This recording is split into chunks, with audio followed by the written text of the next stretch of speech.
നമസ്കാരം.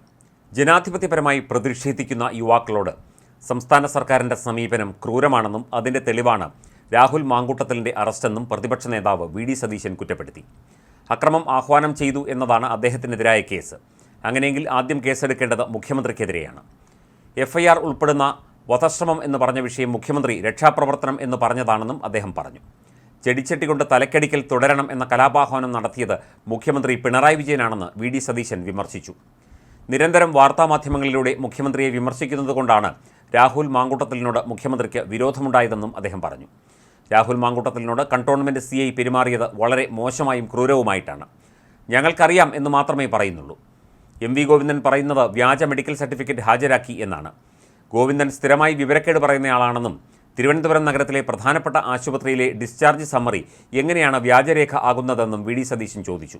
വി.ഡി. സതീശൻ്റെ വാക്കുകൾ ഇങ്ങനെ: ജനാധിപത്യപരമായി പ്രതിഷേധിക്കുന്ന ചെറുപ്പക്കാരോട് സർക്കാർ എത്ര ക്രൂരമായിട്ടാണ് പെരുമാറുന്നത് എന്നതിൻ്റെ ഏറ്റവും വലിയ ഉദാഹരണമാണ് രാഹുൽ മാങ്കൂട്ടത്തിലിൻ്റെ വീട്ടിലേക്ക് കടന്നുകയറി അമ്മയുടെയും സഹോദരിയുടെയും മുന്നിൽ വെച്ച് ബെഡ്റൂമിൽ നിന്നും അറസ്റ്റ് ചെയ്തുള്ള നാടകം. ഇതിലൂടെ യൂത്ത് കോൺഗ്രസിനെയും UDF-നെയും ഇല്ലാതാക്കി കളയാമെന്ന ദിവാസ്വപ്നത്തിലാണ് മുഖ്യമന്ത്രി പിണറായി വിജയൻ. അക്രമത്തിന് ആഹ്വാനം ചെയ്തു എന്നതിൻ്റെ പേരിലാണ് കേസെടുത്തത് എന്നാണ് പോലീസിൻ്റെ വാദം.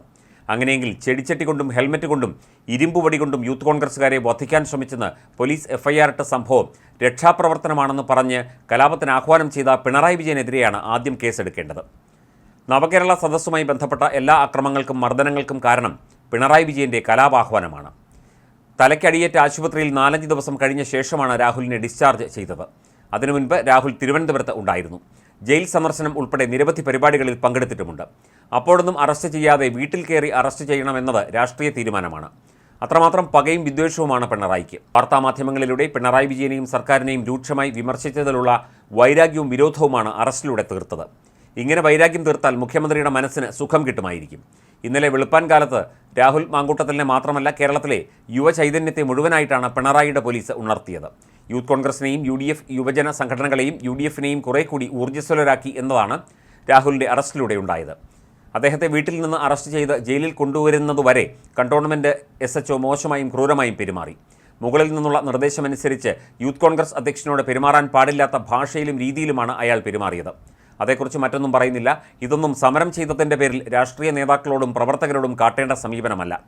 ഏറ്റവും കൂടുതൽ സമരം ചെയ്ത പാർട്ടിയുടെ നേതാവ് കേരളത്തിൻ്റെ മുഖ്യമന്ത്രിയായിരിക്കെ സമരങ്ങളോടും പ്രതിഷേധങ്ങളോടും കാട്ടുന്ന വിരോധവും വിദ്വേഷവും അധികാരത്തിൻ്റെ ധിക്കാരത്തിലും ധാർഷ്ട്യത്തിലും ഉള്ളതാണ്. ഇതൊന്നും കണ്ട് ഞങ്ങൾ പിന്മാറില്ല. ധിക്കാരത്തിൻ്റെയും അഹങ്കാരത്തിൻ്റെയും സിംഹാസനത്തിൽ നിന്ന് പിണറായി വിജയനെ താഴെ ഇറക്കുന്നതുവരെ ഞങ്ങൾ പൂർവാധികം ശക്തിയോടെ പോരാടും എന്നും വി.ഡി. സതീശൻ പറഞ്ഞു. നഗരത്തിലെ പ്രമുഖ ആശുപത്രിയിൽ നിന്നുള്ള ഡിസ്ചാർജ് സമ്മറിയെ MV ഗോവിന്ദൻ വ്യാജ സർട്ടിഫിക്കറ്റ് എന്ന് പറയുന്നു. എവിടുന്ന് വിവരം കിട്ടിയിട്ടാണ് ഇതൊക്കെ പറയുന്നത്? സ്ഥിരമായി വിവരക്കേട് പറയുന്ന ആളാണ് MV ഗോവിന്ദൻ. ഒരാളുടെ അസുഖം സംബന്ധിച്ചുള്ള രേഖ വ്യാജരേഖയാണെന്ന് പറയാനുള്ള അത്രയും വിവരക്കേടാണ് പാർട്ടിയുടെ സംസ്ഥാന സെക്രട്ടറി കാട്ടുന്നത് എന്നും ഇവരൊക്കെയാണല്ലോ ഇതിനെ നയിക്കുന്നത് എന്നും വി.ഡി. സതീശൻ കൂട്ടിച്ചേർത്തു.